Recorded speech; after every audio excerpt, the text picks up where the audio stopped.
Calf muscle pain ചില ചെറിയ കാരണങ്ങൾ കൊണ്ട് തന്നെ ഉണ്ടാകുന്ന ഒരു സാധാരണഗതിയിലുള്ള വേദനയാണ് കാഫ് മസിൽ പെയിൻ.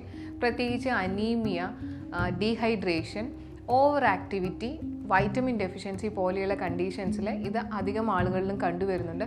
എന്നാൽ ആരൊക്കെയാണ് ഇത് കൂടുതലായിട്ട് ശ്രദ്ധിക്കേണ്ടത്?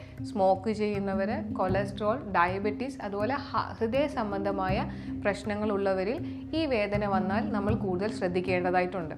അതുപോലെ തന്നെ ചില കാഫ് മസിൽ പെയിൻ നല്ല നീരോടുകൂടി നമ്മൾക്ക് തീരെ സഹിക്കാൻ പറ്റാത്ത രീതിയിൽ വരുന്നുണ്ട്. അങ്ങനെയുള്ള കണ്ടീഷൻസിൽ നമ്മളൊരു എമർജൻസി സിറ്റുവേഷനാണ് എത്രയും വേഗം ഒരു ഡോക്ടറിൻ്റെ കൺസൾട്ടേഷൻ നേടേണ്ടതാണ്. ഒരുപാട് രോഗങ്ങളുടെ ലക്ഷണമായിട്ട് ഈ കാഫ് മസിൽ പെയിൻ വരാറുണ്ട്.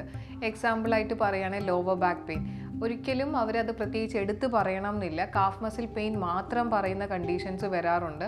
പിന്നീട് അവരോട് കൂടുതൽ നമ്മൾ ചോദിക്കുമ്പോഴാണ് അറിയുന്നത് അവർക്ക് ആ പെയിൻ നമ്മുടെ നടുവിൻ്റെ ഭാഗത്ത് തന്നെ നിന്നുണ്ടാവുന്നതാണെന്ന്.